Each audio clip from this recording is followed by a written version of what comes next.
Hi, I'm Million Tamara. And I'm Elise Morales. And this is Go Touch Grass.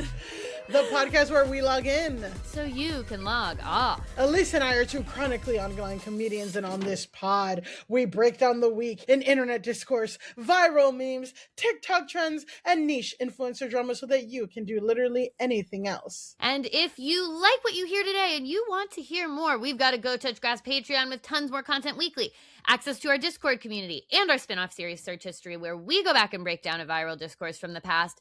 Our Patreon this week was voted on by our $10 patrons, and we break down all of the Lindy West polyamory drama. We solved it. We talked for 2 hours. This conversation will eventually go on the free feed, but you're not getting the full 2 hours on the free feed. Only the $10 patrons are getting the full 2 hours of us talking about polyamory and Lindy West and millennial writings and millennial feminism. There was a lot. There was a lot. We did a lot. I think we did solve it.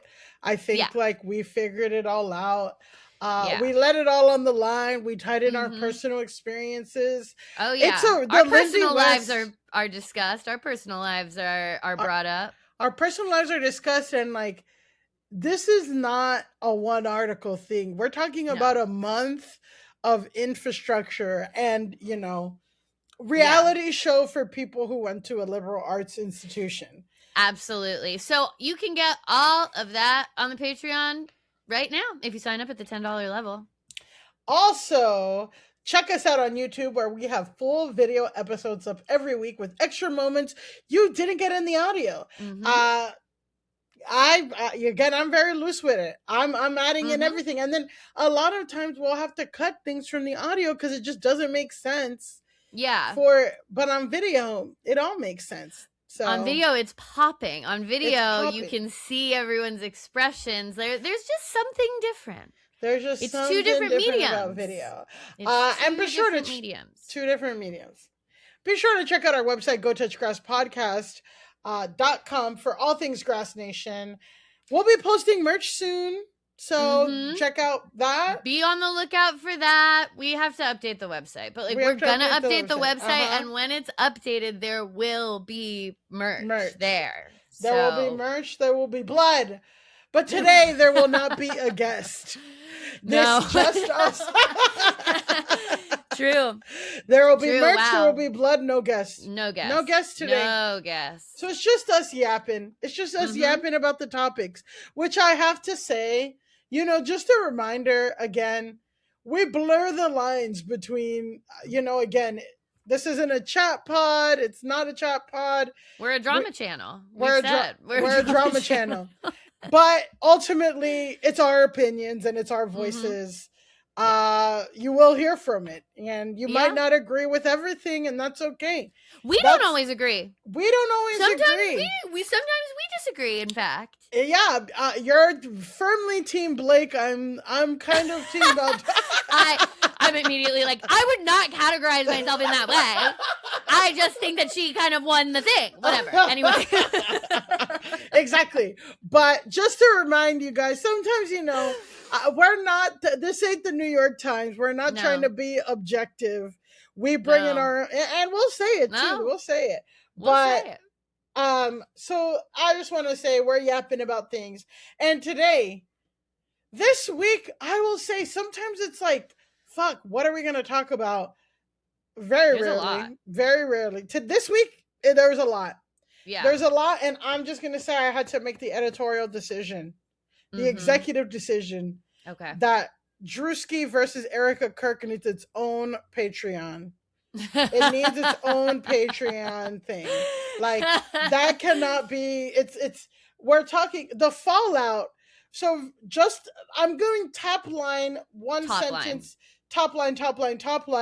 Drewski, black comedian, one of the, you know what I mean? And he makes enormously famous, enormously huge online, black really comedian, influential. Made a sketch, and Erica Kirk, wife of slain conservative influencer Charlie Kirk, Who I've been to a party with. I've been to a party with Erica Kirk because of the Summer House of it all. Yeah, but you have to say you were on an episode of Summer House, and it was a Summer House party. I wasn't really on. Basically, I went to a Summer House party because 2 of my former coworkers were on a season of Summer House. Yeah. One of them. The reality show. It's like a reality show. The reality show on Bravo. And it's like a famous house where they have big parties. Yes, exactly. So I went to one of the parties, and one of my coworkers pulled me aside. Basically, one of the coworkers is male, one of the coworkers is female. I'm just going to say one of them's Hannah. Yeah, Hannah Burner. Like, Hannah Burner is one of them. Hannah's actually not really involved other than that we get to the party, and I'm like, oh, how have things been? How are things with Jordan Veroy is the other person on this season. This is all public information. I was like, oh, how's Jordan? Because he used to work with us too. And she was like, oh, he's good. His plot line this season is that he's Christian and he's dating this really Christian girl. And then she points this woman out to me, who's the Christian girl that's dating Jordan. I never actually met her, but I did lay eyes upon her. No, that woman Elise. is Erica Kirk. Stop. That woman is Erica Kirk. And Erica Kirk has appeared on Summer House. People forget this because she goes around and she's like, she kind of tries to be like, Charlie's the first guy I ever dated. No, she dated Jordan Veroy on Summer House, and me and her were at the same party. And that's what New York is. That's what the Hamptons are. That's how life is. I do have to say, like, that story, you need to always lead with the details. You cannot just straight up say, I was at a party with Erica Kirk. You can't just say that, Elise. Clip it. No, don't clip that. For the love of fucking God. We're still getting called misogynistic psyops because we said Chappell Roan was kind of rude to somebody. Should I accept the collab on our own clip of me saying I was at a party with Erica Kirk?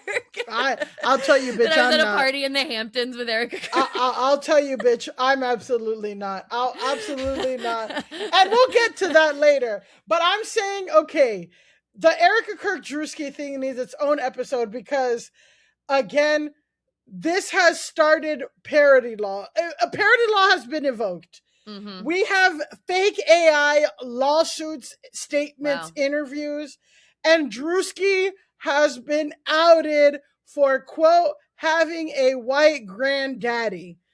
That's all I'm going to leave you there. Very white heavy. Granddaddy allegations. White granddaddy allegations. So, well, the listeners don't know what you're referencing yet because we haven't dropped it, at least. You're teasing it. But no, we've established the joke of the MAGA allegations.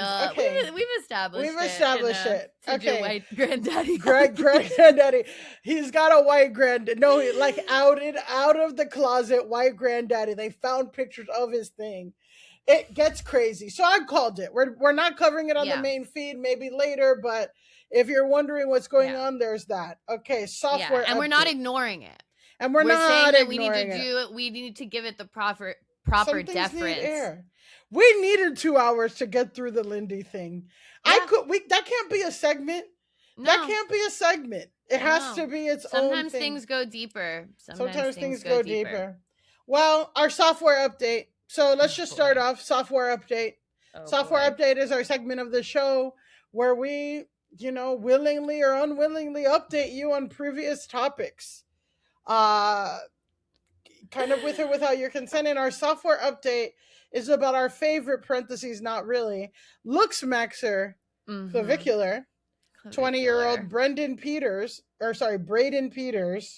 Braden. Wow. Very 20. Wow. Hello. Wow. Hello. Okay. Braden, Jaden, Aiden, Jalen. Did you see that? I think his status as a Braden is really important. I think it's important that we know that he's a Braden. In the way that Lena Dunham may or may not be a voice of millennial, like a Braden. Voice of a generation. A Braden. A Braden. A Braden of a generation? That's something. A Braden of a generation. Anyway, Braden is an influencer who prioritizes looking good. Looksmaxer. He was arrested in Florida this past weekend. And no, at least before you say what you're thinking. Okay. He is not arrested for the viral video of him and his friends unleashing a barrage of bullets at alligator.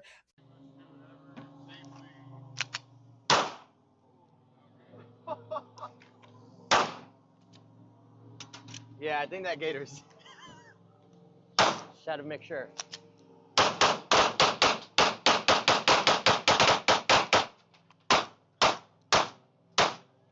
Yo.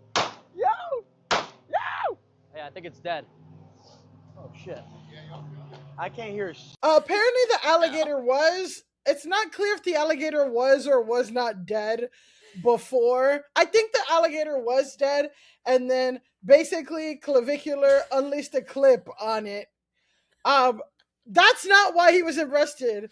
That is currently under investigation with the Florida Fish and Wildlife Conservation Commission. So just responses right there. I'll just hold space for that. So I mean, every time we have to hear about Clavicular, I learn about things that are so cursed. I learn about people who hit themselves in the face with hammers and that he takes meth to lose weight.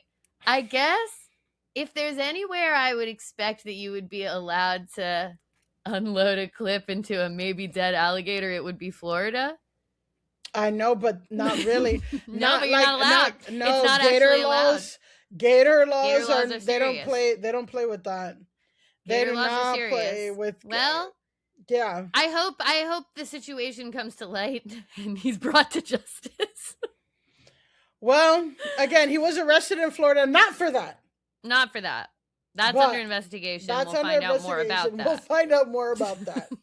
Certainly we will. But the Florida Fish and Wildlife Conservation Commission has made it known that they are looking into this incident. Yeah. And it doesn't help that Clavicular, again, live streams all of his crimes. Yeah, he live streamed it. So. Live stream it. And you can go on TikTok right now and find 15 videos of it. No, this arrest was on Thursday night. He was arrested on misdemeanor battery charge related to a fight earlier this year between his girlfriend and another influencer. Okay. All right, Elise, lock in. Okay, this is the first time we're hearing about Clavicular's girlfriend. Her name is Violet Lentz, and she's 24 years old and also an influencer. Okay, I'm praying for her. I'm adding her to my prayer circle. Well, you got to pray for Lamont because this is what I've gathered from the report. So there's Violet Lentz, who's 24, and she's an influencer. And there's 19-year-old Jenny Popich, who is also an influencer. Okay. So from what I've gathered, Millie Tamarez is on the fucking ground trying to understand what the fuck these people are doing. Okay. From what I gathered, Violet and Jenny are both fucking Clav, right? Okay. Violet is his girlfriend. You will hear some things saying that she's his baby mama. I don't think that she's pregnant. I think it's just a moniker that they give or to assign a higher value. It's what that she's like a higher level of like whatever. Yeah, so maybe in the Lindy West case it would be a primary partner. Right. But in this shit, we're using woke poly language. Yeah, she's his primary. Yeah, but who knows, right? So okay, and maybe this other girl is his secondary. I put side chick, but yes. Okay. That's another way to say it. Yeah. That's another way to say it. So I think that perhaps Jenny is aware. From what I surmised, I think that Jenny was aware of a presence of Violet. Like, again, you have to be really deep in the Clav lore to know that Clav has a girlfriend. Because his whole thing is like, and again, I think it's primary and that like maybe when they're together they have sex and they have some kind of contact and a relationship, but he also is free to sleep around with other, the gamble that all these women that date manosphere guys do. Yeah. And especially for clout and streaming and okay, well if I say I'm Clav's girlfriend, I'll get more screen time and he has more follow. It's shit, like it's sick. It's weird. And I also wonder if he feels that for his own brand, he needs to seem like he's single, actually, because It honestly reminds me, it's famously when the Beatles first became famous, John Lennon had his first wife. Yeah. And they had to hide her because it was like, you have to all four of you have to seem like you're available. You have to be like, whatever. And I'm like, I kind of wonder if it's the same principle, even that women deal with online. Like, I've had influencer friends of mine that I've talked to say that the reason they don't post their boyfriends isn't even the like, is having a boyfriend embarrassing stuff that we've talked about. It's because you lose followers if you post the boyfriend, because a lot of your followers are unfortunately men who want to think that you're available. So I wonder if Clav also feels like there's some sort of calculation with his brand that he wants the benefits of having a girlfriend, which there are many, but he also wants to seem like publicly it's not clear what his relationship status is. Yeah, and again, I think that is just like a thing with like, you see even that with like K-pop and all this stuff about like they have to pretend. So that can be something too. It's also like if your looks maxer, like, and your whole thing is assigned on value, like it puts this pressure to like, well, I have to sleep with as many people as possible to like prove that. Look, so it's a lot of shit. Like he has to prove that there's a reason why he's hitting himself in the face with a hammer and doing meth and hitting people with he's like, it's working. He has to be like, it's working. When I hit myself in the face with a hammer, I get girls. Exactly. And the girls sleep with him. Maybe they like him. Maybe this, whatever. And also for clout. Like they're like, yeah, I know. There's a sad thing. Truth there. And we got to talk about it because we can talk all about young boys and being misled and manosphere, but we got to bring in our daughters and say, our young girls and say, get the fuck away from all this shit. But listen to this, Elise. So I think Jenny knows of Violet. Anyway, all of them are in Orlando. Like, I guess there's like something going on in Orlando, and they're all like kind of in the same vicinity. Mm-hmm. Already bad news when your girlfriend and your side chick are all in Orlando. Like that, just cosmically, something's gonna happen. If you bring both your bitches to Orlando, something's gonna happen. It's gonna go down. And again, Clav is live streaming everything. Like, again, live stream produced reality show. So I guess from what I've surmised, Clav is texting Jenny, the side chick, at like 3 a.m. and tells her come over or like whatever. And I wonder if it's flirty and like the implication was to hang out. Yeah, my guess would be it's flirty. Jenny gets there and Vicky is there to beat her ass. And she's like, why are you here? I'm here with my man, whatever. So they start recording the confrontation. They take Jenny's phone so she doesn't like whatever, because she said she's going to call the police.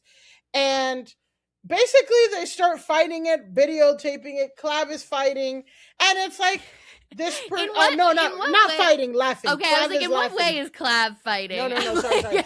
Clav is not fighting. Clav is stepping back and he's basically like... He's laughing. It's like, so he's jester gooning. He's not even, because it's like... because they're jester gooning because they're making him laugh. Sorry. Yeah, I just need to remember how everything works. I think like, in a way, I could see this as like an orchestrated confrontation that they're doing like for views and for clicks. So again, here's a video like kind of recapping the incident from February, from when this video happened. Okay. So let's watch it. This is like one of these random AI like news things. Who even knows? But this is also in actual news, but they recapped this the best, and you can actually see footage of the girls too. So. Okay. And I just want to hear your impressive and I want to hear your impression of the girls that are doing this, all this stuff. Yeah, I need to get eyes on this entire situation. Clavicular may finally be going to prison. Jenny Poppart has publicly accused Clavicular, claiming she was set up and violently attacked. She revealed that Clavicular invited her to his home, but once she arrived, he arranged for his girlfriend to attack her. During the incident, Jenny tried to seek help, but Clavicular's security was ordered not to intervene. She was beaten with no ability to defend herself, and the violence continued without anyone stepping in to stop it. Jenny later released the audio of the fight, allowing everyone to hear her pain and helplessness. Jenny stated that she would not tolerate such behavior and has reported the incident to the police, vowing to hold Clavicular accountable. But this is just the tip of the iceberg. Jenny revealed that there are more details yet to be exposed behind this situation. She firmly believes that this was not a random act of violence, but rather a deliberate act of retaliation by Clavicular. On social media, people are discussing the motives behind the incident. Some believe Clavicular's actions were a momentary loss of control, but many others are beginning to question whether this was an act of revenge after long-held grudges. Okay. I mean, everyone involved in this is so young too, especially the girl who got attacked, basically, looks really young. I believe 100% that they decided to set this up for a streaming related thing. I think that Miss Primary is Miss Primary because she's the one who's down to do this type of shit. Yeah. And they lured a 19-year-old who's probably like, I mean, her brain isn't cooked. No one's brain is cooked really here, but it's like, these are people who don't respect women fundamentally. So the status of one of them being the side chick versus the primary immediately these are the types of people who think like, okay, we can humiliate you. We can do whatever we want to you because you're a hoe or whatever the fuck. So I'm sure that they realized that this fight would go really viral, raise his profile. Now look, Clav has women who are fighting over him and blah, blah, blah. And instead of honestly just being like, Jenny, do you agree to do this whole fucking thing staged? Yeah. They actually beat this girl up, which is crazy. So, and that's exactly like kind of what's going on, and what's happening is that these streamers want to get attention and keep attention, and they keep these streams on and they want shit to happen. And they're kind of producing these events, but they are like letting it go out of control. It's like they're reinventing the reel of like, yes, people love to see trios and love triangles and fighting out, but that's why you get consent from everybody, which means like, I'm sure if he offered, yo, can you pretend to confront my girlfriend for $1,000? Let's all sign. The girlfriend you already know about. Exactly. Or something like that. But like, these guys are doing it backwards. From what I see, like, again, it's again, like, you're not doing things the right, correct way that gives everyone dignity and humanity, you know? Which is exactly like, because they don't believe. Yeah, they don't believe that this girl does, like, oh, she's a clout chaser, she'll be fine. It's like, no, you can't, like, although, like, I will say from the videos that I've seen, I'm not going to say that this isn't traumatizing or horrific or anything. It looked like two, like, teen high school girls, like, fighting. It didn't get, like, they weren't, like, stomping. It just got, like, just a tussle or something, but it's like, you can't do that. You can't block a girl.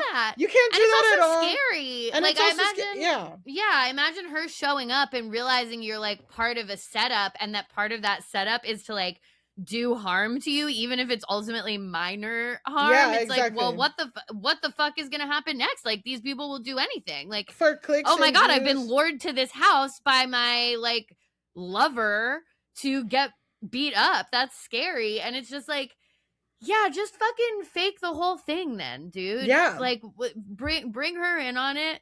Have it all be above board. Like, do what reality TV does. Exactly. And get, you know what I mean? People will fight. Like, that's the thing is, like, Jerry Springer and shit, like, people will know. People will fight even if they know it's a setup. So, like, just bring the girl in on it, I guess. If this is what you really need. If you really need, like, that's what we're doing at this point with all of these guys, is they're making a reality show. Like, and they're making a self-produced reality show, but at the bottom it's misogyny. But it's like, if you just want a reality show of like a guy who's working out and doing his thing and having sex with a bunch of girls and all that stuff, like, I'm sure you can find a lot of people who will buy in. Baddies records East, West, Houston, whatever. Yeah. Everything, like Real Housewives of Rhode Island, New Jersey, like, people will buy in, but like, they need to be let in, and like, there needs to be some parameters and stuff, but they're whatever. So No. what happened later is that when the police came, neither Peters nor Lentz, the girlfriend or Clavicular, spoke to deputies about the incident.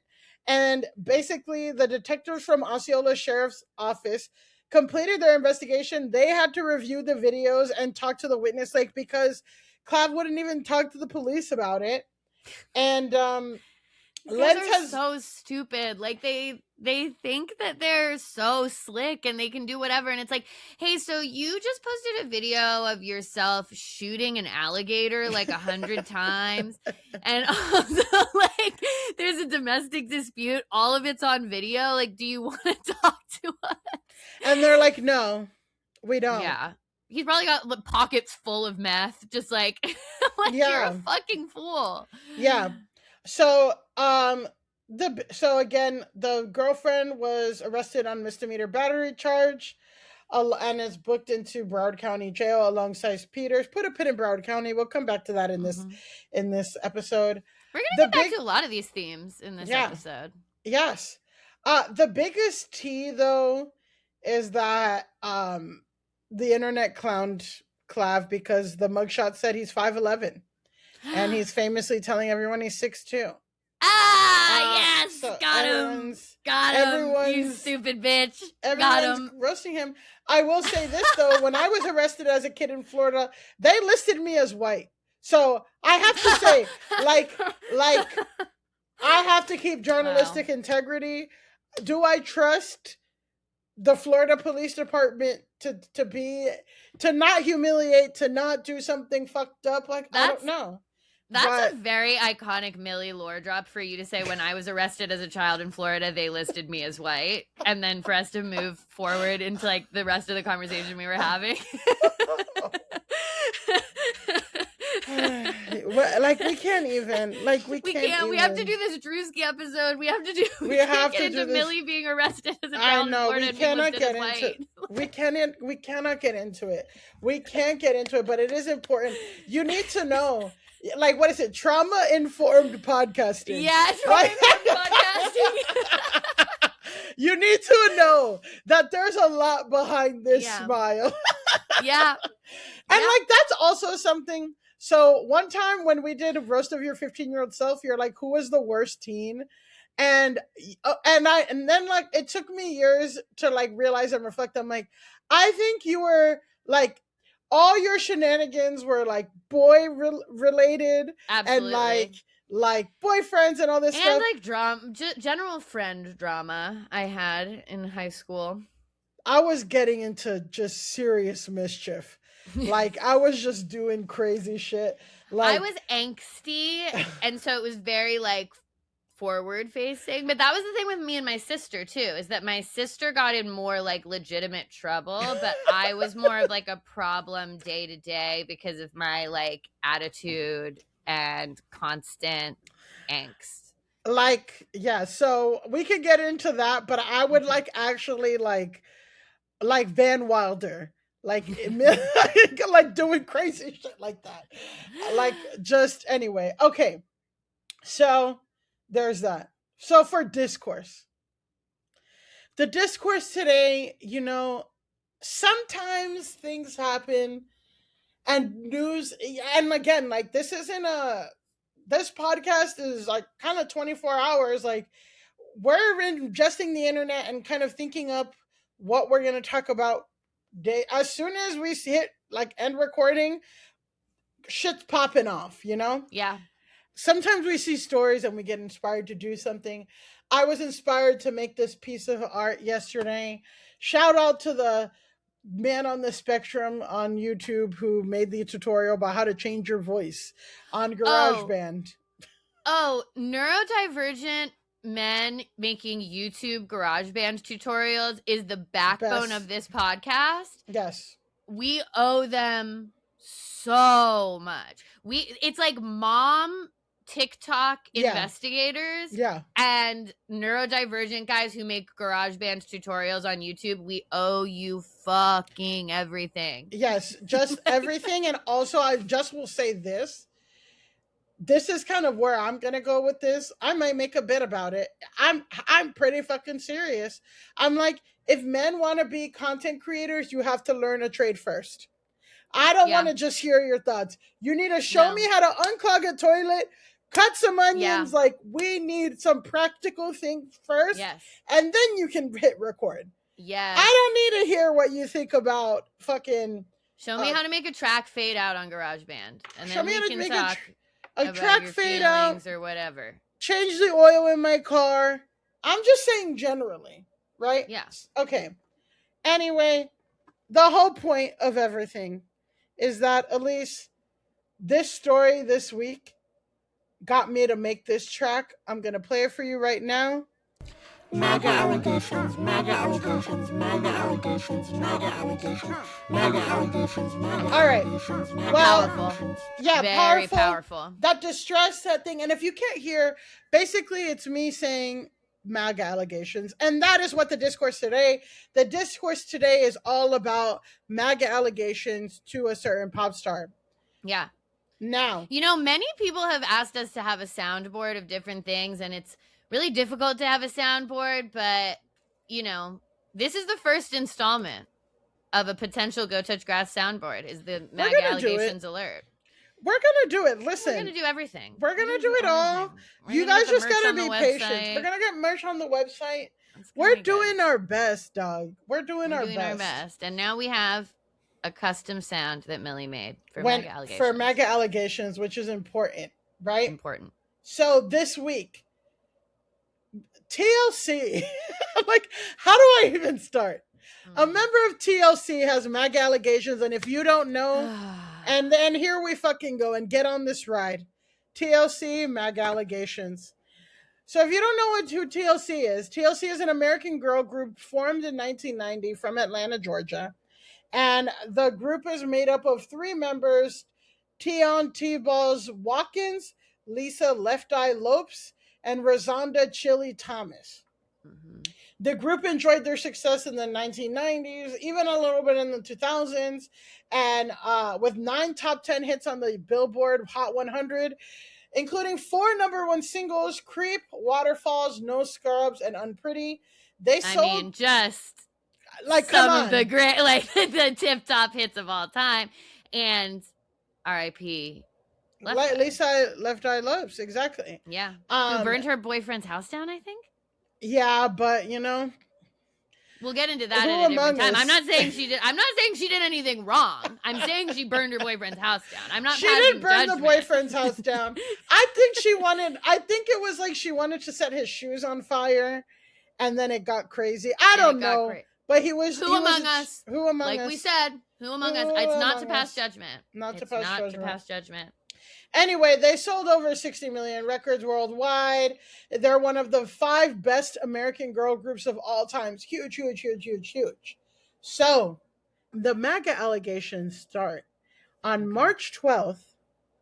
Chilli reposted.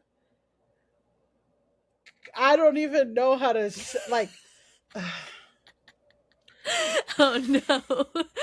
What could it be? On March 12th, 2026, Chilli reposted on Instagram an altered image of the Obamas alongside text falsely claiming that Michelle Obama had registered to vote as a male.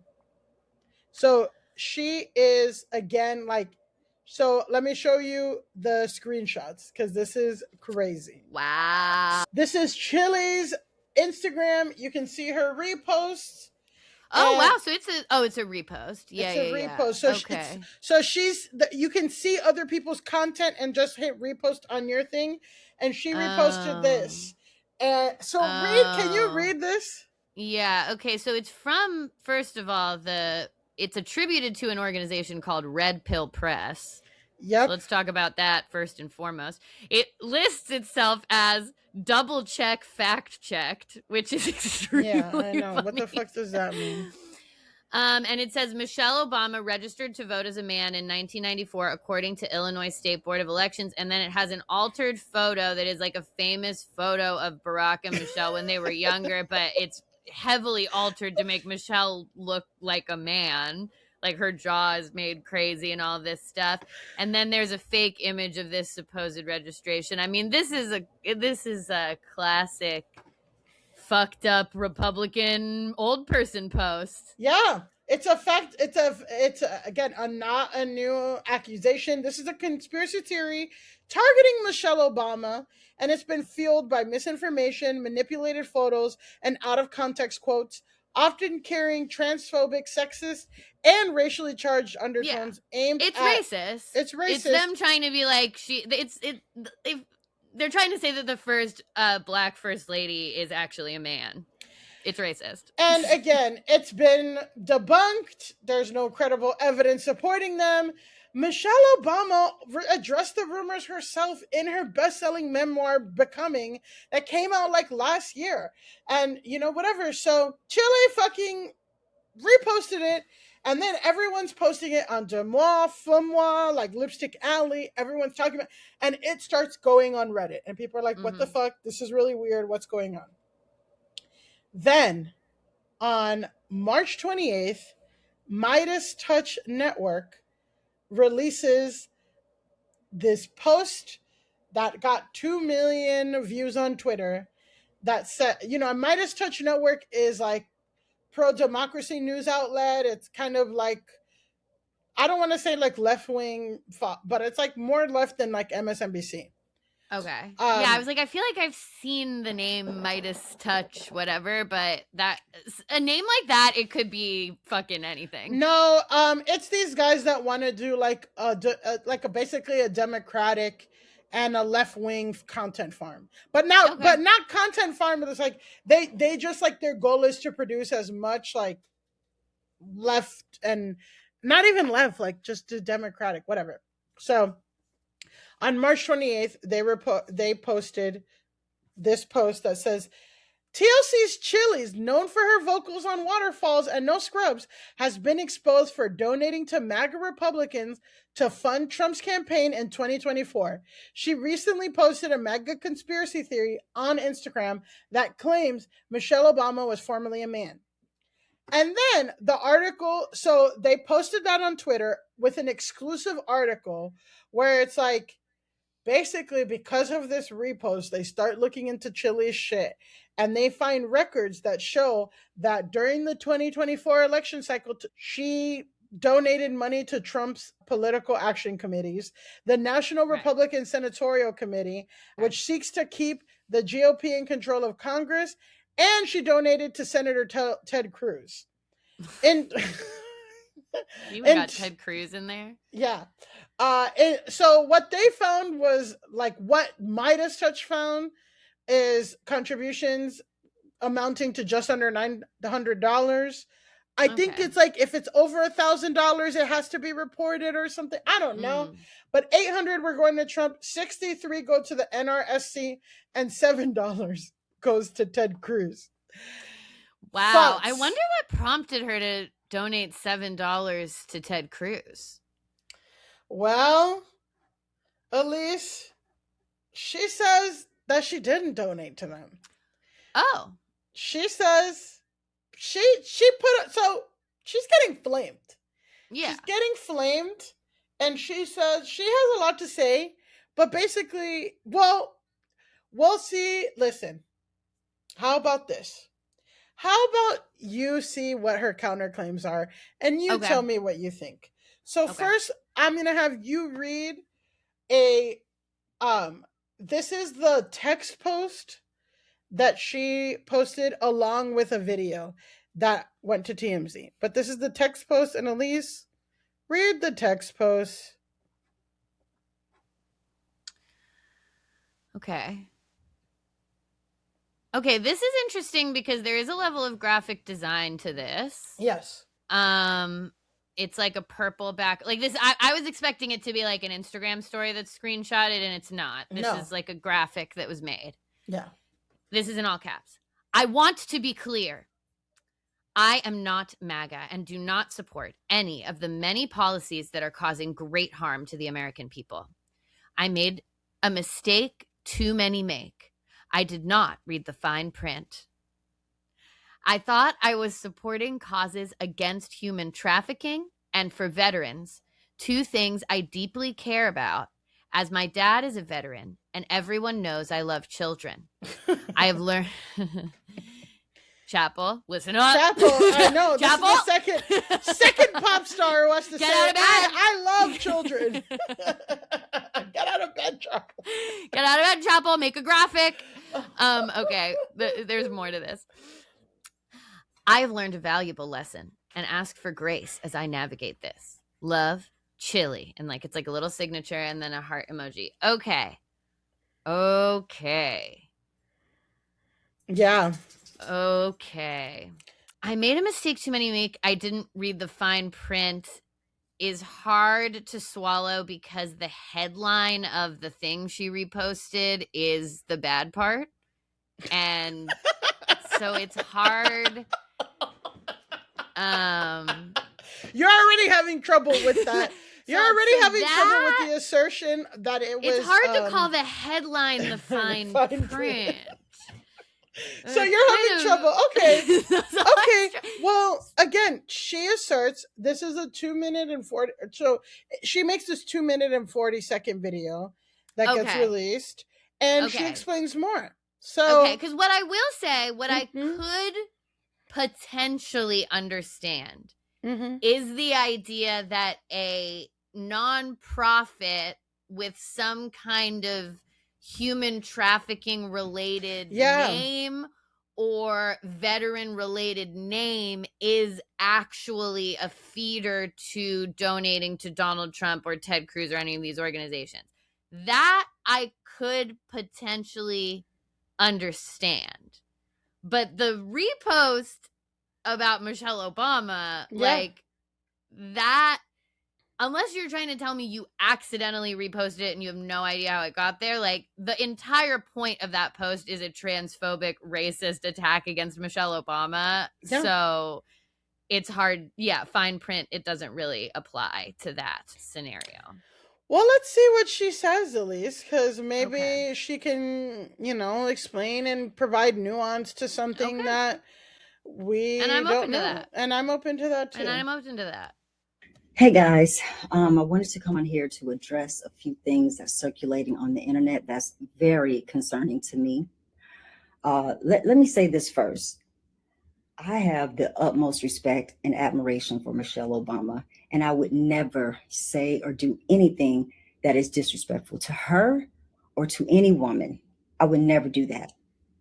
And I had no clue that this repost had happened until I started getting phone calls and text messages from everybody. And I immediately went to my page to see what was going on. Now, mind you, I'm not very computer savvy, so I'm looking for this repost button. And I see that all of these buttons are very, very close to each other.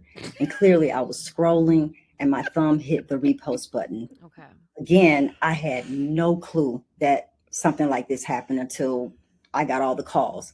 But of course, I took that down and, I would never post anything like that. I would never do something like that. That is not my character. I have supported the Obamas. I gave to the campaign, both runs, voted twice for him, and supported the organization that Michelle had in the schools for exercise for the kids. I would never do anything that's harmful or hateful to anybody. I'm just not wired like that. That's just not who I am. And when it comes to organizations that I have donated to, these are the things that support the veterans. I have always supported them, not just now, but for years. This is not something new. So I just wanted to let you guys know, this from me, that I would never do anything so disrespectful. And I would just never, I'm just not about hate or anything like that. If you look on my page and see my posts, it's all about love, faith, and connection. That's what I'm all about, and I've always been that way, and I will continue to be just that way. So I just want to thank you guys for, your love and your support. and just taking the time to listen to me right now. I really, really appreciate that. And I love you guys. Thank you so much. Okay. All right, Elise. Okay, so in the spirit of your disclaimer at the top of the episode, where it's like we have to bring our personal selves to these topics. Yeah. I do want to say that I have accidentally reposted stuff Okay. before. Okay. It's happened twice. One of them was recently. One of them was the day that me and someone I was entangled with called it off. And I did realize that I had reposted a reel of a kind of like sexy white girl dancing with the caption, like, you'll forget about losing him in 30 minutes, but he'll be his most iconic fumble forever. And I accidentally reposted that. So that was tough. I mean, you know. No, he follows. He could have he gotten... I mean, he could have gotten a Pandalise reposted, and then it's that. I've thought about that a while. One time I also accidentally reposted a very, very earnest clip of the Claire Danes movie where she plays Temple Grandin, that woman, the autistic woman who made the thing for cows. Oh. It's for cows. She's cowgirl. Cowgirl. But anyway, I reposted a very earnest clip from that once. So what I'm trying to say is, like, I do think an accidental repost can happen, but here's what I'm gonna say. What are you gonna say? What's your but? I am privately interested in earnest clips of the Temple Grandin Claire Danes movie, and I did need to be served some videos about how I'm gonna be this guy's most iconic fumble. So those reposts are embarrassing, not because I have no idea how those posts got into my feed. Exactly. It's because I accidentally reposted them and revealed my true nature publicly. Yeah. So my question is, why is the transphobic Michelle Obama post even on your algorithm feed, in your algorithm? Because Instagram Reels really, I mean, the Instagram Reels algorithm is chaotic, but like they do serve me things that I want to see generally.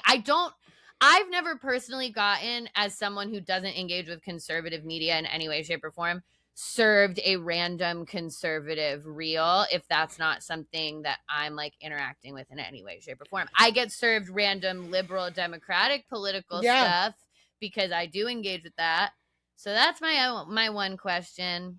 And then I guess my other question, like, as I'm watching it, part of me wants to believe her, like, but then also I'm like, okay, but what are the organizations that you donated to that turned out to be this other thing? Because that's important information too.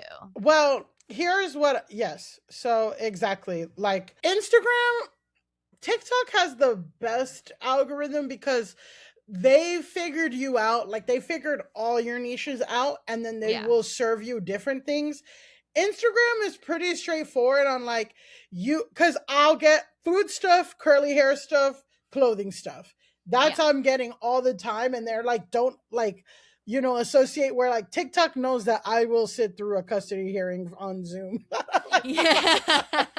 And like some random, like, you know, Chinese tea that makes you shit. That I'm Instagram's giving me so many heatless curl videos every single day, and I appreciate them. But like, TikTok, the algorithm's a little bit more refined. Instagram, it is very like, you've watched a video exactly like this before, or you've liked a video exactly like this before. Exactly. So like, okay, you maybe accidentally reposted it, but it was on your feed. You were following Red Pill News. You don't just get it. Like maybe on Twitter, most iconic fumble content is on my feed. It's on your feed. Sorry, I'm going through something and it's on my feed. And even with conservative stuff, like, if I see it on that's where I'll see it on Twitter, and even on Twitter, I'm only seeing if like somebody that I like has like quote tweeted it or whatever. Anyway, okay, so there's that, and then another thing that she was saying, she's like, I voted for the Obamas twice. That doesn't mean you're not MAGA, girl. A lot of people were Obama Trump voters, and you're not negating that. You didn't say you voted for Hillary. You didn't say you voted for Kamala. You didn't say you don't believe in Trump. You didn't say you disagree with Trump's policies. You didn't say, like, you're saying a bunch of shit, whatever. And also, people are like, there are plenty of veteran organizations in this country that have nothing, that don't lead back to, like Donald Trump the or Wounded whatever. Warrior Project, whatever. So that's bullshit. I think maybe I could give, just to agree with you, like, I could give credence and space that, like, she didn't mean to repost it, which I'm just like, that's bullshit, whatever. But maybe she's not but like, does she believe in that shit? Like, well, yeah, it's tough. When I see her, because obviously, like, I recognize this person whose music I've enjoyed and stuff, and like I hear her talking, I'm like, I want to believe her. Yeah. But it's tough when you chip away at some of the like logic of what's being presented. And I mean, maybe not anyone listening like a Grass Nation person, but like to random people, you're like, why does it even matter if Chilli's MAGA? Why is this like such a big deal? First of all, like, Chilli and TLC are just such big figures in Black culture, Black American culture, Black culture in the 90s, like Black women, all this stuff. Like, they are just iconic characters. And also, right now, like, they just announced that TLC and Salt and Pepper are co-headlining a tour, because that's the only way that fucking artists can make money now, is touring. And their opening act is En Vogue. These are 3 groups, and they're doing a 34-stop tour that starts in August and ends in October. And these are groups, again, very, very popular in the 90s, but all Black women groups. And here's the fucking thing. The only people that are fucking attending this shit, that are excited about this, are Black women, older Black women, and whatever. And just like the fact, like probably Gen X and millennial Black women, aka and, like Kamala voters. Yes, like, by a 93% margin, Kamala voters. By a 93% margin, Kamala voters. And look, people are like, well, why do politics matter? Blah, blah, blah. The door swings both ways. If you want to ban the NFL or Bud Light for Dylan Mulvaney, I would say, first of all, putting aside all the ICE shit, like the ICE shit and whatever, DEI in this country, diversity and equity and inclusion policies and law and affirmative action laws in this country were created because the private sector would not hire qualified people of color unless it was mandated by law. And you know who mandated it by law? The public sector. You know who is the number one sufferer of Trump's policies not number one. I mean, it's hard to say who's number one, but there are numerous reports that since Trump has been president, over 300,000 Black women in this country have lost their jobs. And a lot of them are federal government employees. All this Doge stuff is cutting. They want to defund these big employers of Black American people, of the middle. They want to shrink the USPS, shrink the DMV, like these places that are legally fucking mandated to look at everybody equally. Because when they get rid of it, what happens? They hire unqualified white people like Pete Hegseth, like all this stuff, and they fuck up the economy. I mean, whatever. So, again, data suggests between at least 113,000 to over 300,000 in 2025, right? And even though Black women represent only 14% of the female workforce, Black women bore over 54% of the job losses during peak volatility months. So it's not just like, oh my God, like, it's not just like, oh my God, everyone's cancel culture. Oh my God, this and that. You cannot have a fan base of Black American women and fucking volunteer, vote, whatever. Somebody who's actively, tangibly making their life a million times harder in every single way. Yeah. Period. Period. I mean, that's it. And it's like, I think it is a good point that you made, that it's like the door swings both ways. Yeah. Like if Bud Light drinkers can get up in arms about Dylan Mulvaney and be like, we don't want Dylan Mulvaney to have one single specialty can, whatever, then people who would have originally gone on this tour who don't want to go on it can say like, no, I don't want to support someone who reposted a racist attack on the first Black First Lady of the United States, and like their explanation doesn't really account for why that was in their feed in the first place.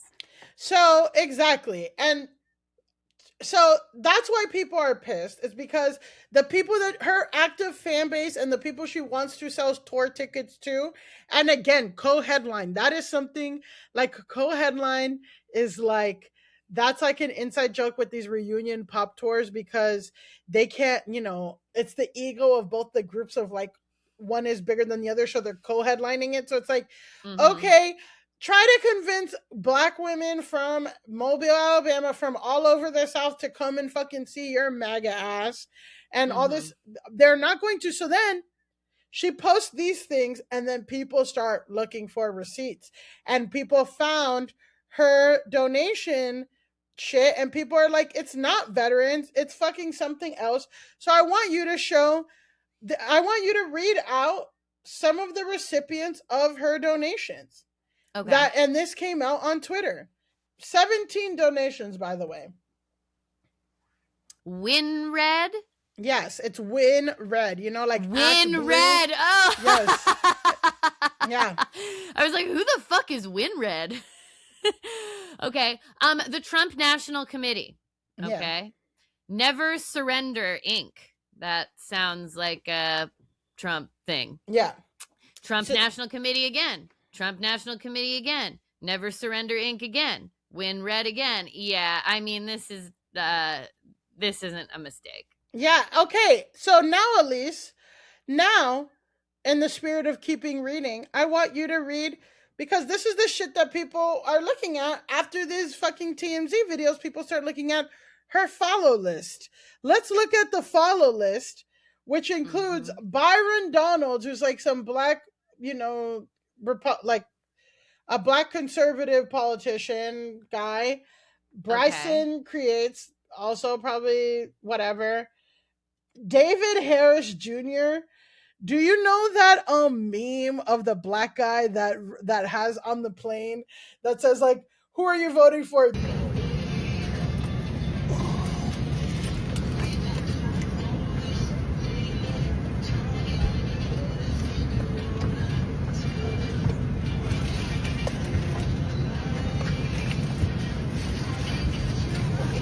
Like that? I love it.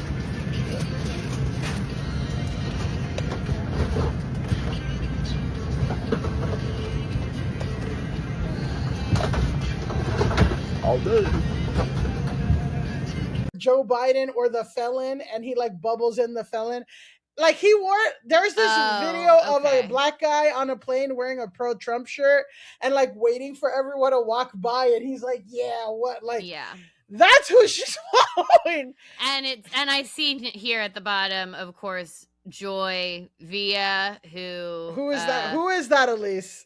She is this woman who ostensibly she was a musician, but now singer, I think her only claim to fame is that every year she gets invited to the Grammys, and every year she wears like a MAGA gown or like an anti-abortion gown, or like I think this started because she is a singer. Yeah. But really the thing she's famous for at this point is that she gets invited to the Grammys every year for some reason, and every year she wears some kind of weird conservative political statement gown. Yes, exactly.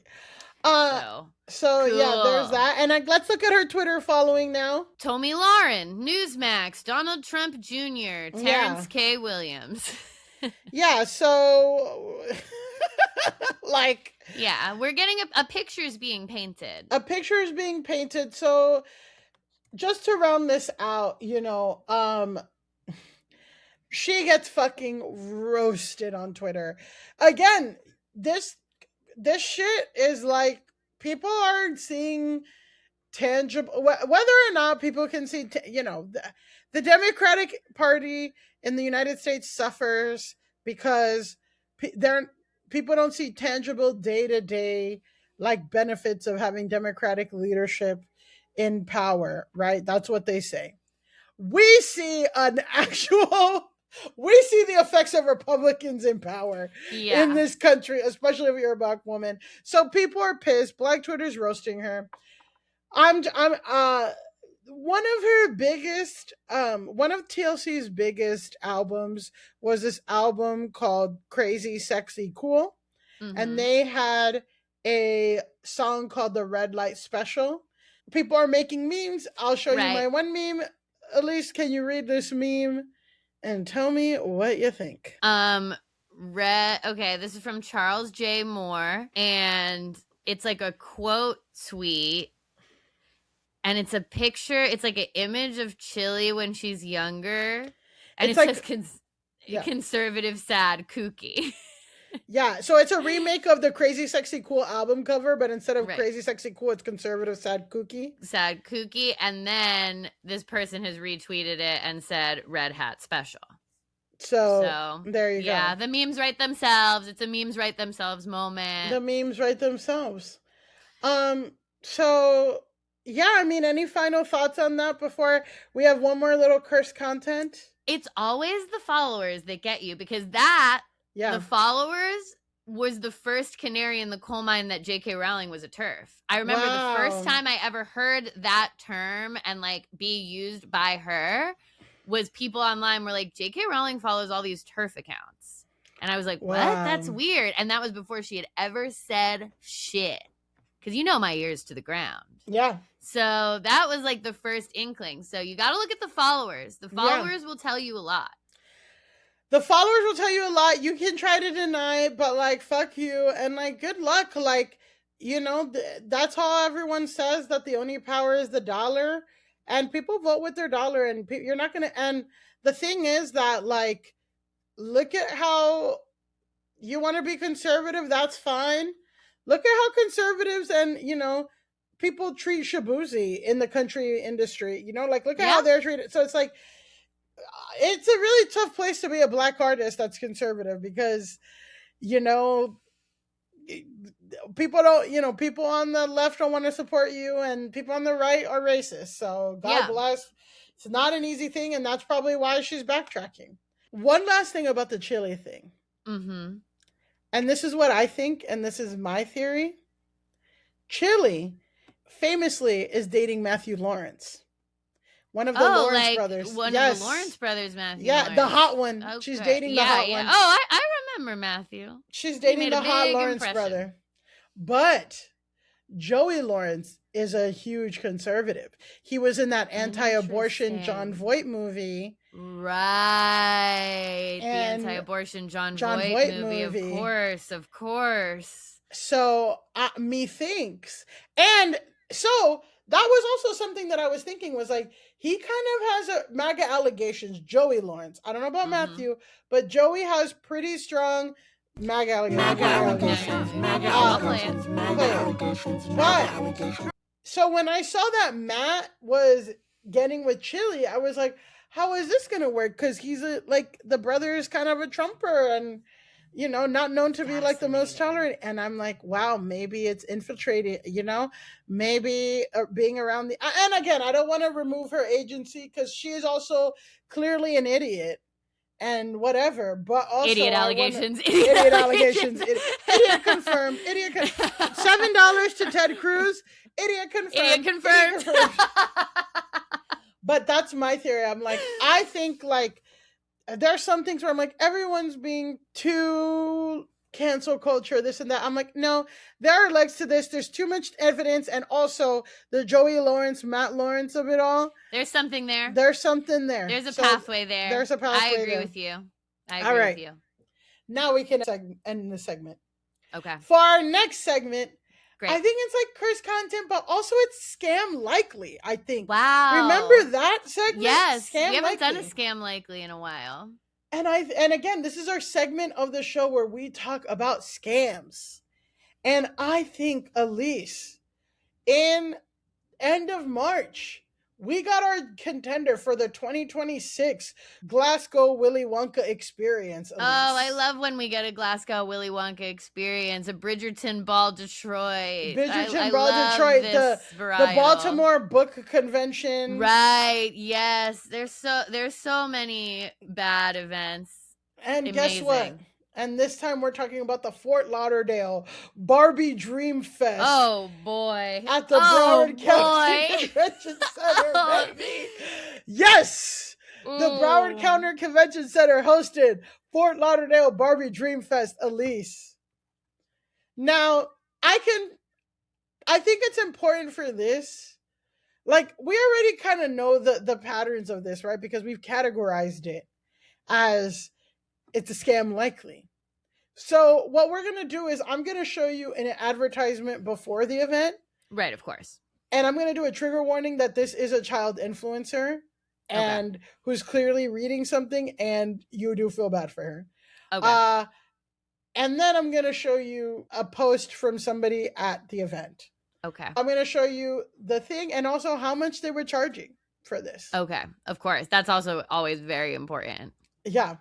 So this is from World of Skylar, and it's by kid influencer called Skylar Blue. And her bio says South Florida mini CEO, fashion icon, lifestyle influencer, and she has about 100,000 followers. Okay, I hate that, but sure. You know? Okay, exactly. Cool, I hate that for that little girl. We hate this. So Mini CEO. Mini CEO. A child. Elise. She's a little girl. Here we go. Here's the advertisement for Barbie Dream Fest, Fort Lauderdale. I do have to mention Fort Lauderdale in it. Yeah, no, that's important. That's extremely important. I just had the dreamiest of dreams. In real life, it was a dream come true. The first ever Barbie Dream Fest is in my hometown of Fort Lauderdale, Florida. From March 27th through the 29th, 3 days of unforgettable experiences.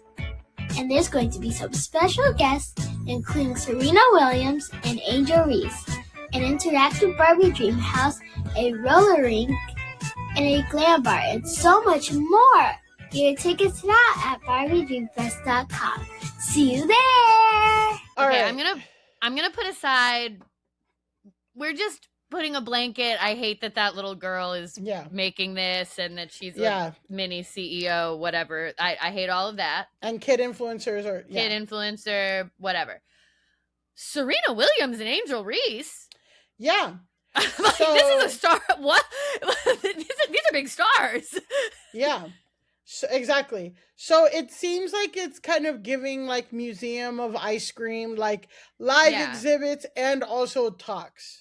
I would also think, like, because Barbie is obviously a trademarked name, like if I saw this, I would assume that Mattel was actually involved in this in some way. And again, here's the flyer we can look at. And it says Barbie Dream Fest, Fort Lauderdale, Florida, 27th to 29th. Yeah, and it's like the Barbie logo, too. Yeah.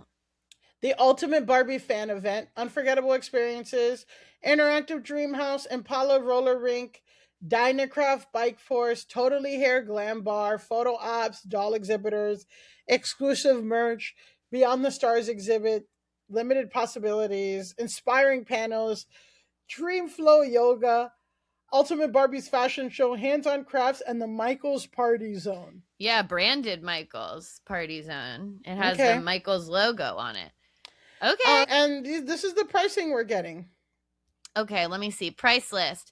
Day pass, adult $66.83 per person, including fees. Retail $72. Day pass, child $29.62 per person, including fees. Retail $33.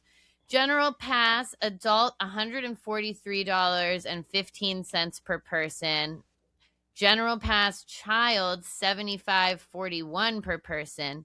Pink pass, $238.55 per person. Dream pass, $429.35 per person. And it does, and then it's more like information on here. It doesn't say what the dream pass or the pink pass gets you? Yeah, so it gets you like merch, like and Okay. pen and like entrance for all 3 days and like Yeah. a nice gift box and maybe like a VIP place. Okay. And like I would think I'm getting a nice like limited edition Barbie or some shit if Yeah. I'm doing that. That's what I would think. So, Elise, I mean, So I would say the pricing is not exorbitant if the event was what it claims to be, which obviously it's not going to be. So I would say like a $75 ticket is not so crazy if it's delivering this like fantastical world of Barbie stuff. yeah. So then we get this post from Hey, it's Alexandra. And it says, the caption says on TikTok, right? It says, no way I'm bashing, but this was just false advertisement on so many levels. Part 1. We're getting multiple parts here, Elise. Multiple parts here. So let's see what Hey Alexandra said about Barbie Dreamfest. I'm not one to complain, and usually I just suck it up. But at this Barbie Dreamfest, it said it opened at 9. We weren't let in till 9:45, and vendors were still arriving and setting up shop. Once we finally got in, it was very underwhelming. The space was huge, and there was just so much emptiness. Y'all, what? But let's do it for the kids. This was their 80s roller skating rink, which was tiny and had no lights. There was no way any adults would have been able to skate in there. This was their Barbie dream house, a cardboard standing box with a VW wagon. It would have been nice, but the doors were closed, so you couldn't even go inside of it. As you can see, everything else was just spread out, open, very empty, very scarce, and it was just fee after fee.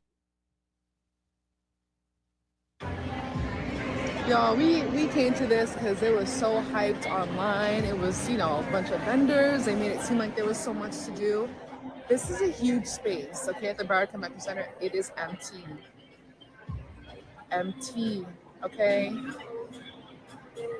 Even some of the things, like, you have to pay for everything extra. So we pay for $70 a ticket to get in, $20 to pay for parking, and then on top of that, you're paying for a picture. You're paying for every little thing at every little vendor. Come on now, like, this is what you get for free. This. To clarify, you are able to roller skate for free. You are able to ride the bikes for free. You can go to the Michaels vendor and you are able to take a picture. They print it for you and you can decorate your own frame for free. Michaels saved the day for this event because it was not worth what we paid for, and I recommend you do not go. I mean, this is classic. Yeah, it's like a almost completely empty convention center. Everything looks like they ordered it on Amazon yesterday. Yeah. Cardboard cutouts galore. I think having any extra fees, unless it's for like a super premium experience, is just totally bullshit with something like this. Like that's, and when you say Barbie, like don't invoke Barbie if you're not gonna deliver. I don't know. I feel like it's like, why get the biggest convention center? They maybe could have gotten a smaller hall or something different and filled it more. But it's like these people, I feel like this is a staple of this stuff too, is that people don't conceptualize what it actually takes to fully dress a space for an event. And so you have to do the floors. You have to do the floors. Yeah, it's like you have to think about lighting. You have to think about all of this stuff. Like it actually, to make a huge space like that feel full and exciting takes a lot. And I think these people are just like, we'll get it. It's huge. And then it's like, okay, are you going to fill it? Are you going to be able to make it look exciting when people walk in? Or are people going to walk in and it looks like a mostly empty convention center and they're immediately pissed off? Yeah, and you're going to charge for, and I think again, on the scale of scams, like it's not as terrible as, like, there's no AI component to the, like, they don't have a 300-page script, like all of that is not happening, but it's still like, and Michaels, from what I've gathered, Michaels did show up and they did, like, again, people like the Michaels booth. So there was like one, but for fucking $70, I'm Yeah, gonna charge I'm just like- $70. No, you gotta pick that No. for free, and then everything you can pay. But if Also, you wanna, I feel like Barbie was not involved in this, and I'm like, I don't think know. you There's can a lot of invoke official Barbie. shit. I don't know. Yeah, but it's weird to me to have that Barbie and Mattel would actually be behind putting together such a shoddy event, and like there's no Barbie. Like I didn't see any Barbies around. They have the Barbie logo, and like online it looked like because I saw the advertisement and stuff, so I'm like, they have something, but Yeah, but I just am Nah, I like, there's don't no know. way that Mattel was behind this event because Mattel could fill out. If Mattel wanted to do a Barbie festival, they could fill out that Broward County space immediately. They could pull. They own the fucking Barbie movie. Like, they could have an exhibit of costumes from the Barbie movie. Like, I've been to the Barbie museum. That's the actual real Barbie museum. Mattel knows how to turn it the fuck out. So I think there's something very weird here happened even with the licensing of the name Barbie because it makes no Yeah. sense. I don't know. But they got big people. They got Angel Reese. I don't know if So Angel was she Reese- actually there? I don't know, but I know that like one of the other names, Emily Carta Calandrelli, she didn't show up because her. But was people made a Serena statement. Williams there? Serena Williams. I don't know if Serena Williams went to Barbie Dream Fest. I'm gonna look it up. Serena Williams receives inaugural Barbie Dream Fest Icon Award. And I guess she has but I don't know if she was actually there. Okay. I'm at our Barbie. Okay. And, Is this a fan website? Or Okay. Someone said she did. I'm here now. she People are saying attended? she showed up. Okay. Well, I have a lot of questions about how this came to be and Mattel's involvement, but I do love a flop event story, so thank you for bringing it to us. I found video of her, and we're not gonna watch it, but it looks like It doesn't look like AI. No, I mean that's her, right? Yeah, that is her. And it That looks is like her. a real Barbie stage, I guess. Like, Yeah. Okay, well, this is very confusing. We need to watch this space because I'm very confused about how this came to be and like how Mattel could drop the ball on something like this because it seems like something they could knock out of the park actually quite easily. I know, And would but make them a lot of money if it was good. people don't want to put in. You got to put in floors. You got to put in seal. Like it needs. You actually just need a fucking lighting, tent. like it's a whole thing. It's a whole thing to fill a convention center. Okay. Yeah. Speaking of something that's a whole thing, it's time for our final segment, Grasshole of the Week. This is our segment where we talk about the people, organizations, commenters, celebrities, etc., who need to log off the most. Today, I'm very excited for us to talk about the cops who tried to take on Afroman. Wow. So over the last week, clips of Afroman, the rapper best known for his 2000 hit Because I Got High, Real. clips of Afroman have been going viral because he has been testifying in a defamation case that was brought against him by police officers in Adams County, Ohio, where he lives. And these clips, we're going to go through all of them. They're very funny, but you may have seen them because it's Afroman. Afroman obviously has an afro. He's wearing these like very reflective sunglasses, and he's wearing this American flag suit to testify. American flag suit by Temu, if I ever saw one. Yeah, I don't know how many people are producing these at like a super high quality an American flag suit, but he did get an American flag suit that is head to toe American flags. So, how did we get here? Why is Afroman being sued by the Adams County, Ohio Police Department? Well, I got to take you all the way back to August 21st, 2022.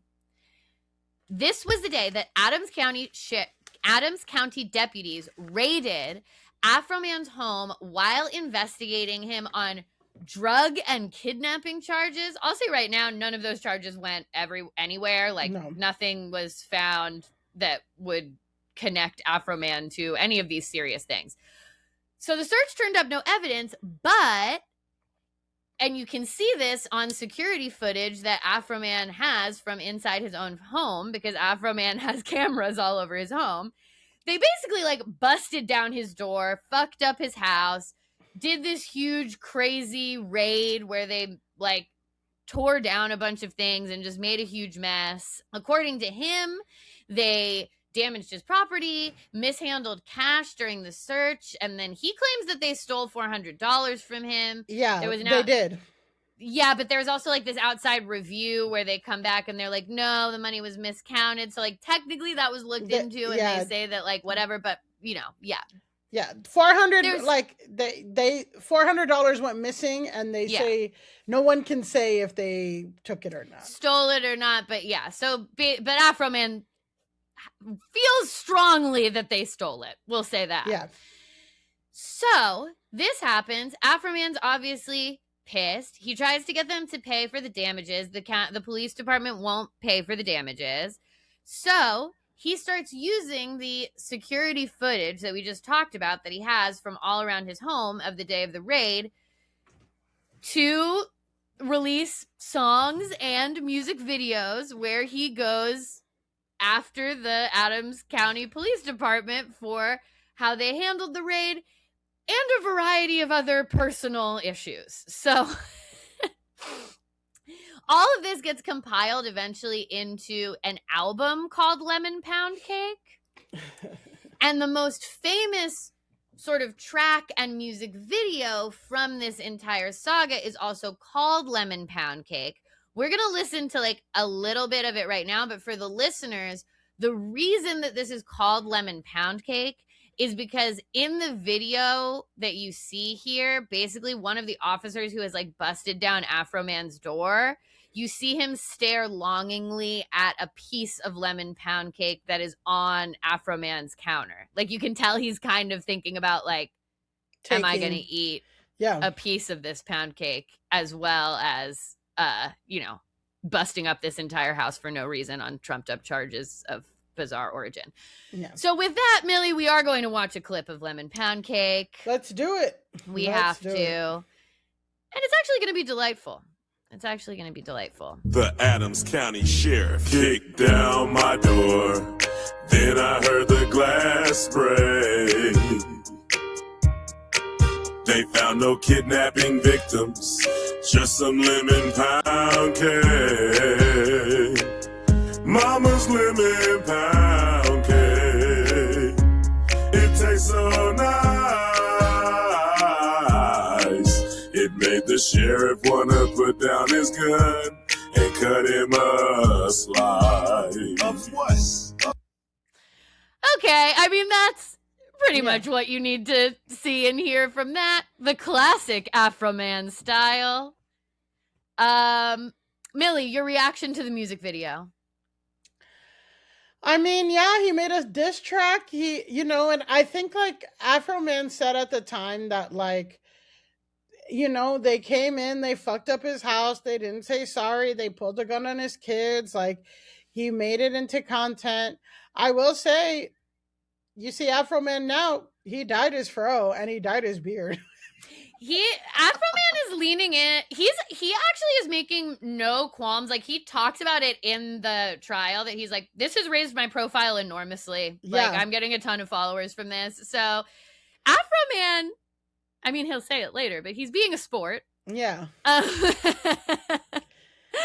So, okay.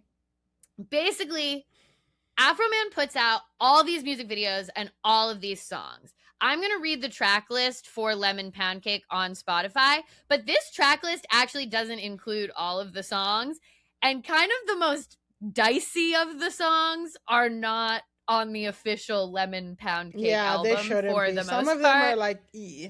Yeah, no, we'll get into that. But the track list for Lemon Pound Cake on Spotify is 1, The Police Raid. 2, Lemon Pound Cake. 3, Why You Disconnecting My Video Camera. 4, I'ma Have a Good Time. 5, Sign My Titties. 6, wet, tight energy. 7, had, hard ass dick. And dick is spelled D-I-C-C. 8, I need money sign. 9, will you help repair my door? 10, 48 hours. 11, it's all right.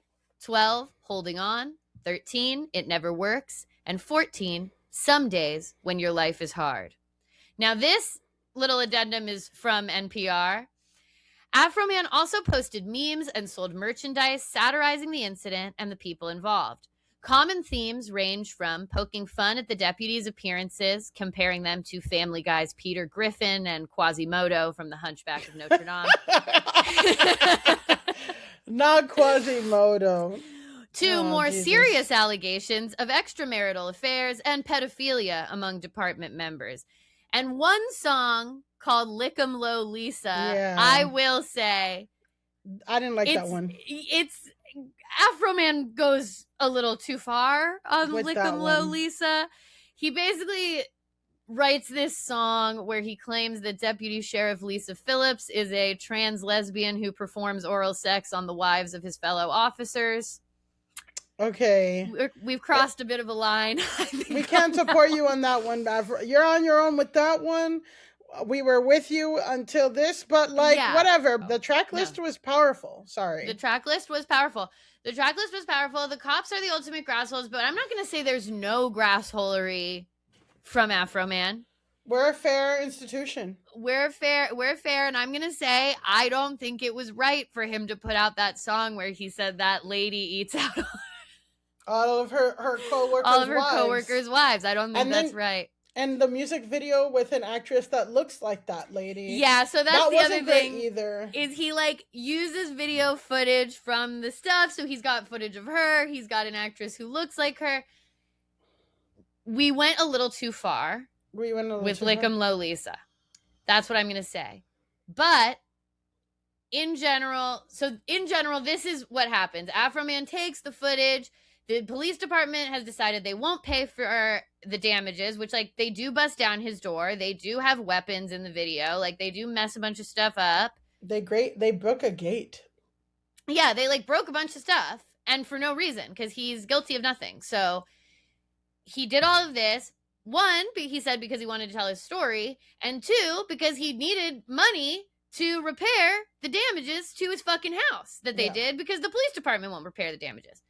So, basically, he puts out all these music videos. I can't find the original. I only have the numbers of where these videos are at now. But I would say, it goes niche viral, and then obviously it's going viral within the community of Adams County, Ohio. Yeah. And, it's certainly, people on the larger internet notice. There are interviews from the time. It's not going unnoticed. But it's not a level of virality where we're talking about it on Go Touch Grass. No, and I think the important thing to know about Afroman is that I think he grew up in LA, but since he's had his fame, he's always had niche fame. He's even though he's not huge, he'll always do again these nostalgia concerts and stuff, and he's able to live a really comfortable to nice life. But he basically bought this ranch in the middle of nowhere, Ohio. And from what I've heard, from my understanding, it's a pretty racist, very white conservative part of Ohio with not a lot going on. So he feels he was targeted for that, but also in that same thing of something getting 10,000 views in this small town, it will rocket. You know what I mean? And these people aren't used to any kind of heat at all. Exactly. So basically what happens is the deputies who are on camera basically involved in this sue Afroman for invasion of privacy, intentional infliction of emotional distress, unauthorized use of likeness, and commercial exploitation. And they want the removal of all the content and $3.9 million in damages from Afroman. Yeah, okay. Okay. And they won't pay to repair his door. Yeah. So here's where the grassholery comes in, because we have another case of the Streisand effect, basically. Because what these officers didn't really account for is number one, that Afroman knows how to go viral and get attention on the internet in a way that obviously these officers are not prepared for.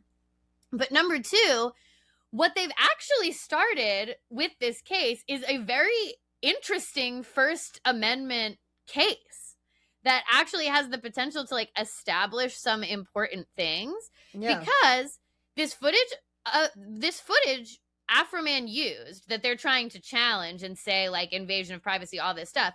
This was recorded in his own home while these officers were in the execution of a search warrant and performing their official duties as officers. So it brings up all these questions of like, do government officials have privacy rights while conducting official actions inside someone else's home? If a homeowner captures footage, can it be used in commentary, art, and protest as part of their First Amendment rights? So these officers are like so mad about these YouTube videos that they end up launching a case with like genuinely interesting constitutional implications. So there's like a legal Streisand effect that's happened. So this was like a roundup from this place called the Pinnachin Law Firm, who did like a blog about this.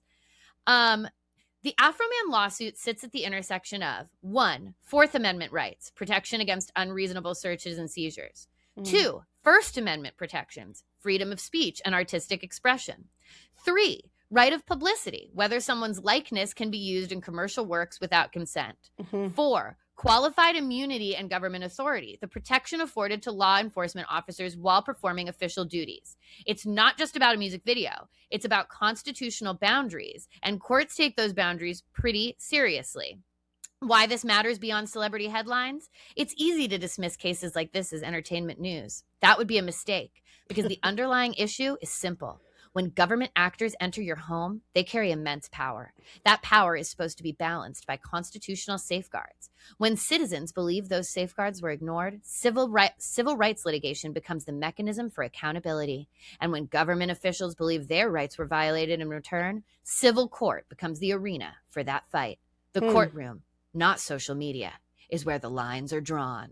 So I was like, okay. So it's like, they actually initiated kind of a serious case against Afroman without even realizing it. So that gets us to the trial. So now I mentioned the trial. So as I mentioned, the trial starts to go viral immediately. Number one, because Afroman is wearing this outfit. Crazy suit. Yeah. So if you see a clip, even if you can't recognize Afroman on site necessarily, if you see a clip of a guy in court who has like a super tight, nice fro, reflective sunglasses, and a full American flag suit, that to me is going to stop you in the feed. Even if you don't know that's Afroman, you're going to say, I want to know more about this. Yeah. So that starts happening. And then people start looking more into the case and finding all these things. And basically, Afroman comes extremely correct in terms of his legal case, but the officers who show up are almost wholly unprepared to defend themselves. In a comical way. So this is the creator, Reb Maisel, who she got really popular on TikTok. She is a lawyer and she does these things like called iconic court transcripts, but now she's become more of like a legal influence, I would say. In general, I like her stuff. I think she's funny.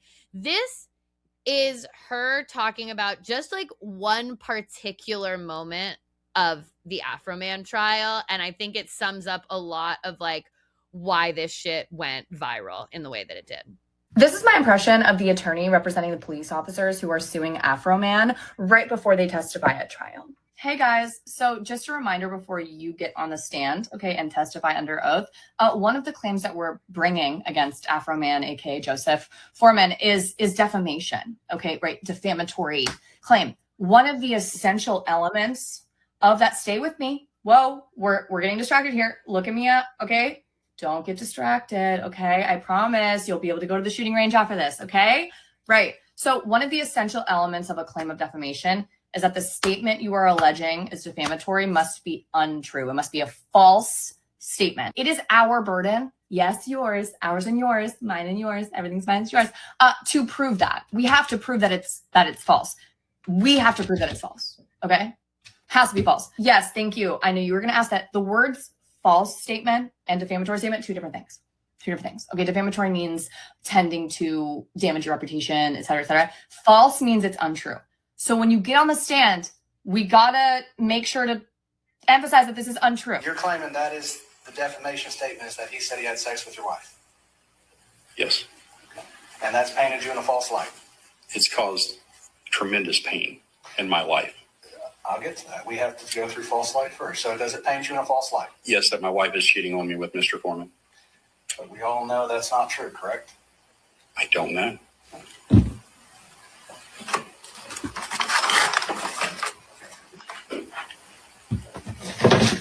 Wait, you don't know if your wife's cheating on you or not?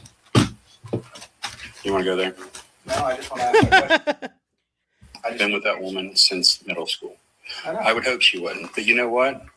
Once somebody puts it out there for their fun and entertainment. And if that wasn't good enough for you, right before closing arguments, Afroman called one of the officer's ex-wives to the stand to testify in his defense about how no, wasn't harmful. No, they were joking about it. No pain and suffering. All that to say, okay? Even if the officer had done the literal only thing he needed to do on the stand, their case, in my personal and legal opinion, would still be pretty boof, okay? Pretty buck wild. There is nothing the First Amendment protects more zealously than criticism of matters of public concern.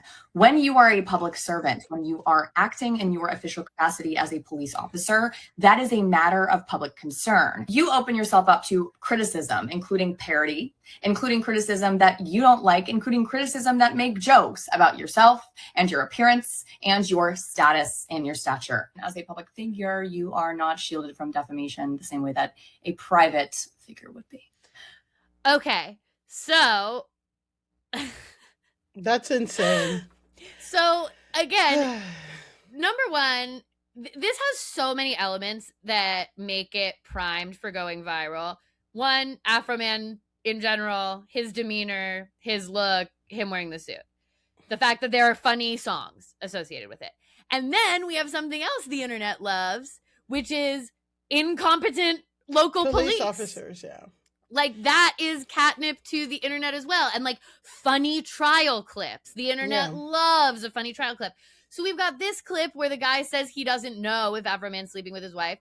As Reb talked about, if Afroman eventually calls this man's wife to the stand because he tries to be like, he basically tries to be like, it led to my divorce, that all of the fallout from this. And she's like, no, I divorced him because he's crazy. And like, I actually have a temporary restraining order against him and it has nothing to do with any of this. So it's like, they're completely unprepared to deal with any of this stuff. Here's another moment from that same officer that is also just, okay. This guy, I don't know what this guy was thinking. But it's also like a sign of arrogance to show up not prepared. And that, exactly. Like, how could anybody dare me or like, yeah, we're going to ask him for $3 million and not think that we're going to have to pay. But like, it goes back to this, small town mentality. And it's like, and what a lot of people are speculating is that, like, they're probably used to getting away with a lot of shit in their little small town, but the rest of the world is not like that. The rest of the country ain't like that. No, that's part of the, like, schadenfreude of it, is you can so clearly see that these guys were like, we're going to bust down the eccentric black guy's door because he's rich and we want to mess with him and we have some weird thing about drugs, so we're just going to go to his house and bust down his door and terrorize his family, and we're going to do whatever, and because we can do that and we can do that to whoever. And then they think, whatever, this is our jury, this is our fucking judge, we'll go to court and we'll sue him. And so they show up unprepared. And he can't do anything about it. And it's like, well, actually they can. And you're going to look really stupid on the stand. So here's another example of literally that same officer looking extremely stupid on the stand. They call you a son of a bitch. That would be an opinion. I'd say that would be an opinion. Okay. Because there's no way we can prove whether you're a son of a bitch or not. No, she's been dead for years. I'm sorry. I am sorry about your mother. But you would agree, though, that when someone calls someone a son of a bitch, it's not necessarily a statement of fact. It's more a statement of opinion or a description of a person. Sure. Okay. The same thing with being called, I think it's Gomer Pyle. Yes. Okay. No one would think you're Gomer Pyle from the movie? Obviously, that's a character in a movie. Yeah. But you're not that person. No. This may sound stupid, but you've been a law enforcement officer for a long time, correct? Yes. You've been called many derogatory names, correct? Over the years, yes. You've been called a son of a bitch before, correct? Not published, but yes. Okay. You've been called other things even worse, correct? I'm sure over the years I've been called many things. It would be fair to say that during those years, people probably said bad things about you and your family also. You know, I honestly can't remember bad things being said to my family, Okay. but I can remember bad things being done to them. Do you believe everything you read on the internet? No. Do you believe everything you read in the newspaper? No. You probably tell your kids, don't believe everything you hear, right? Especially now.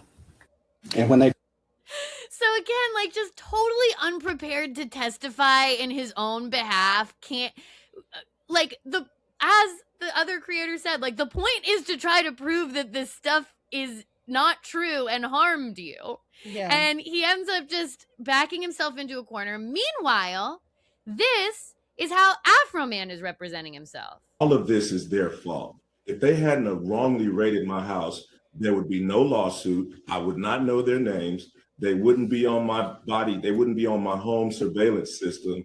And there would be no songs, nothing. My money would still be intact, nothing. So all of this is their fault. And because they executed a search warrant on your home, that gave you the right to post the things that we've seen this week on the internet? Because Is that right? Is that right, Mr. Foreman? Yes, for tearing down my door, not paying for it, not being apologetic, me being a sport, doing something peaceful to raise the money to pay for their damages, me having the right of the freedom of speech as an American to talk to my family, friends, and fans about what the sheriffs did to my home. Yes, I had the right to my freedom of speech. After they left, I had the right to kick the can and to do what I had to do to repair the damage they brought to my house. Yes, I did. You remember in your deposition when I asked you, why did you bring the news when you picked up the money? Yeah, I didn't want to get beat up or Epstein at the sheriff station after I seen him running around my house with AR-15s. So that's why I brought the news and my attorney.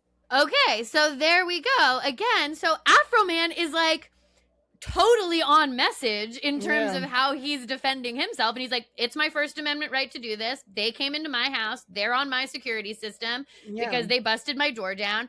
And I used my art to try to raise money for the damages that they fucking created. So, you know, basically we have internet catnip, as we already said. This starts going mega fucking viral. Now, these officers who were so mad about these videos, which prior to the trial were not massively viral, are way more so. Lemon Pound Cake now has 3.8 million views on YouTube. This is the first comment on Lemon Pound Cake right now with 22,000 upvotes. This is from Adam Lumos. I'd like to thank the Adams County Sheriff Department for introducing me to this song. Then the next one is by Zach Zaka. 19,000 upvotes. The trial was the best publicity Afroman has had in 26 years. Then we've got The Perspective Dude, 14,000 upvotes. Had they never taken him to court, I never would have known of this song. And now, to top it all off, they fucking lost. The officers lost. So after a 3-day trial, the jury sided squarely with Afroman, saying that Lemon Pound Cake is protected free speech. He makes one final video of himself. Mine eyes seen the corruption of the Adam County cops, stealing money, stealing cake. When they make they traffic stops, first they screw you, then they sue you, play games and dismiss your claims. The proof's on the internet. Afroman will bring it to ya. Afroman is gonna do ya. Afroman is gonna screw ya. My proof's on the internet. My Mine eyes have seen informants get busted with felonies. Tell the cops I'm a kidnapper and I sell a lot of keys. Raid my house and then get pissed, 'cause the dungeon don't exist. My proof's on the internet. As we can see, Afroman is triumphant. Afroman reigns supreme. Millie, final thoughts on the Afroman trial. What did we learn here today? We learned a lot, Elise. We learned, like, it is, again, that story that's like, man defeats powerful police in small town. I'd watch a movie of this, like, kind of, you know, whatever, and they thought they can get away with it, and they didn't. Also, like, Afroman is really good at the internet. He's making trolley songs. Some of them were funny. Some of them went too far. Like, but, like, even the ones that went too far, like, they can't do anything about that because and it is, like Afroman squarely said, it's all your fault. You know what I mean? Yeah. If you didn't do this, and also if they were like, listen, sorry, we did make a mistake, our bad, here's $5,000 to fix it, or this and that, it wouldn't have, but like they chose the way that, like, and now it's even worse. So whatever, I will say, like, it's moments like this that make me proud to be an American, because and this is the shit that Trump wants to and actively is fighting against and suppressing, is like making it hard for people to fight against the government, or making it hard so that people feel like they are not empowered. And this is the shit where I'm like, no, you can't fucking come in my house and do whatever you want, and you will get consequences and all that. And you know, Afroman is cool and the branding is great and I love Because I Got High. He does have MAGA allegations, but you know what? Whatever. We'll play the sound. We'll play the sound. That's all we can get into with that. But you know what? You know what? The bottom line is, it actually would have been a really bad precedent if Afroman had lost. So it's actually really good that he won, because again, if he had lost, what it would be saying is that if you film officers in your own home executing a search warrant in a fucked up way, you can't like use that footage yourself. It's defamation to use that footage. That's totally fucked. So, officers who sued Afroman for the crime of being so scared that you were going small town viral that you brought national virality and go touch grass attention upon yourselves. Wow. We must say, go touch grass. Go touch grass. And that's our episode. And that's our episode. We did it again. We did it again. We did it again, Elise. We did it again. Check out next week when we drop our special episode next week. You guys are gonna hear the abridged Lindy West episode next week. But remember, if you want the full 2-hour deep dive discussion in which Millie and I talk about our own personal relationships to weird, ethically non-monogamous guys, you gotta get that on Patreon. Gotta get that on Patreon. And that's all for our show. Follow us at Go Touch Grass Pod on Instagram and TikTok. Follow me at Millie_Tamarez on TikTok and on Instagram. You can follow me at Pandalise on Instagram, at Elise Navidad on TikTok. Maybe you'll catch me accidentally reposting things about being his most iconic fumble. Oh my God. Before I notice, but not about a Michelle Obama. No, nothing. You won't catch me. I'm not going to be reposting racist stuff about Michelle Obama because I don't get fed racist stuff about Michelle Obama. But I might repost kind of like too earnest things about being like a little bit hurt that a situationship ended. And that's your right. And that's your right as an American. You can hear more about that on the $10 Patreon. You can hear more about that. Yes. on my repost. But until next time, go touch grass. We did it. Woo. A perfect episode. A perfect episode, I think.